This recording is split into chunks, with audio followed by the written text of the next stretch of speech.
Hey, Austin here with Hope to Cope, checking in today to remind you that you are a miracle and you have a purpose. So I want to talk a little bit more today about the importance of trusting yourself and the experience that I've had over the last few days that's really impacted me and solidified this message.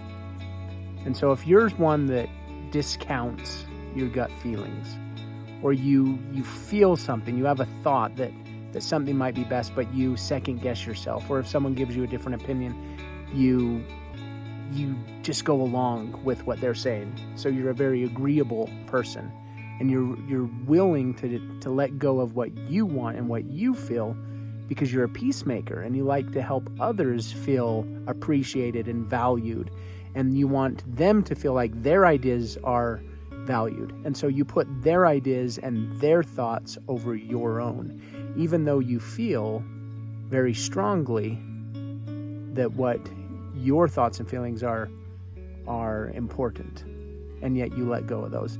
That's kind of what I've been doing. So in a certain area of my life, in connection with my art and my books, I've got some editors and some people that I'm working with now who are giving me feedback on the books, which feedback is important. Okay, so it's important to be able to be open to others' ideas. There's another part, though, that's trusting your own intuition and trusting your unique design and purpose. This is something that I've struggled with in my life, is trusting in myself. And then I've had times where I've made mistakes, and then I say, see, I can't trust myself, because if I trust myself, it leads to making mistakes, and that's not great. And so this is one of the breakthroughs that I had with my mentor yesterday, is recognizing that even when your intuition guides you into a path that seems like a mistake, it's a lesson to be learned. And so that was a valuable lesson for me. But I felt a lot of conflict within myself. And I've had conversations with my editors and people that I work with, and I've shared my ideas, and they say, yes, Austin, you're great, you're very creative. However, this just won't work. It won't work the way you want it to. It won't sell. People don't want it. They won't buy it.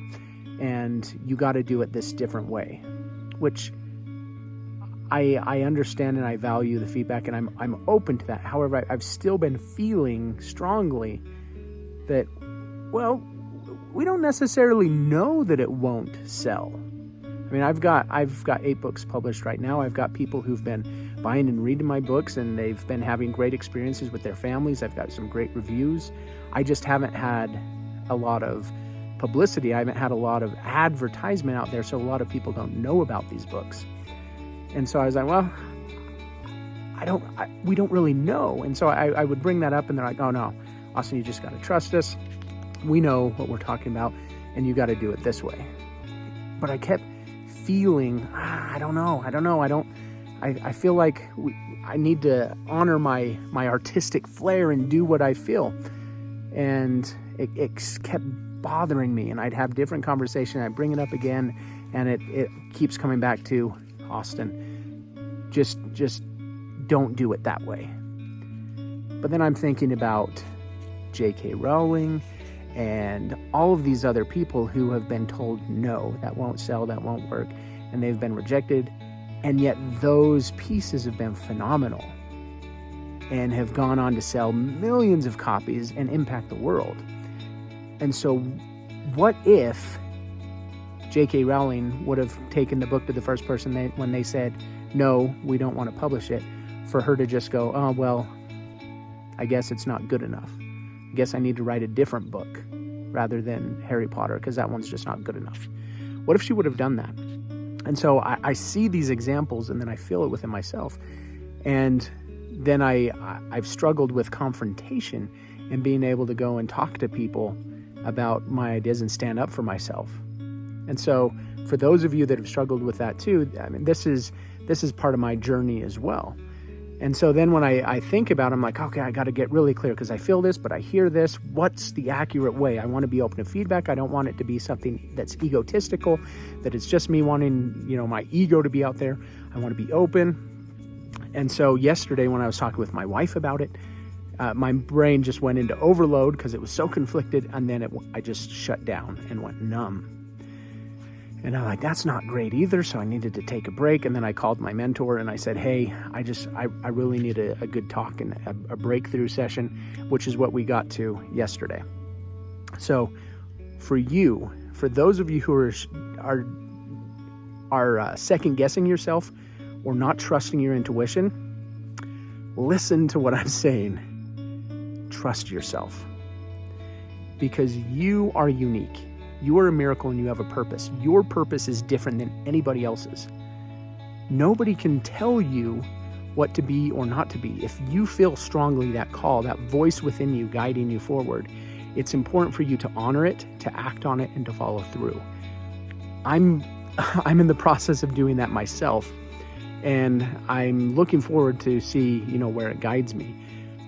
However, this is something that I felt strongly. I felt like it, I've been in some ways kind of dying as I allow other people to tell me what to do and what not to do.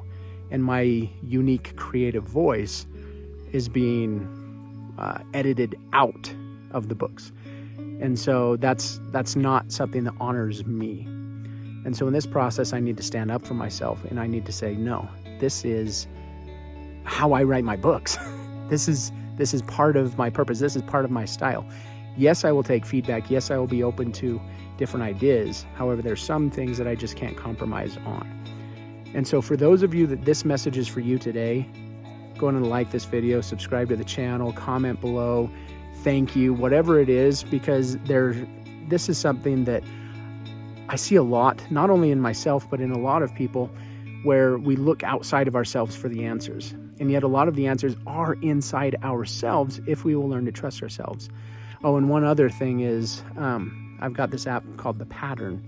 And so it's talking about the moons and astrology and different things that are happening. And with the moon right now, I got a reminder on my phone today saying this is a time for you to be able to trust and connect with your intuition at a greater level.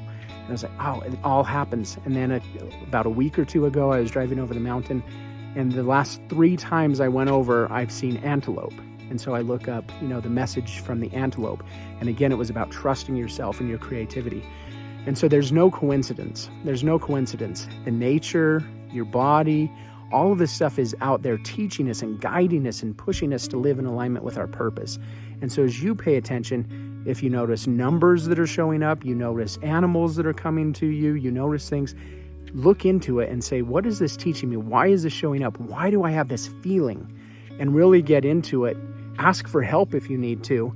And then you can get into that alignment and live and honor that sense that comes to you. You are capable of listening to and acting on your intuition. You're a miracle. You do have a purpose. You are unique. You are valuable. And your opinion, your thoughts matter. Yes, they do. Remember, I'm here every day at Hope to Cope, checking in to give you a little bit of hope to help you cope with whatever it is that you're going through. Even sharing with you my journey, my struggles, because I know that some of you are going through that as well. And so as I struggle through it, I can share it with you, and then my mess becomes my message, and then you are honored and helped in the process as well. So thank you for spending this time with me today, and I look forward to seeing you again soon.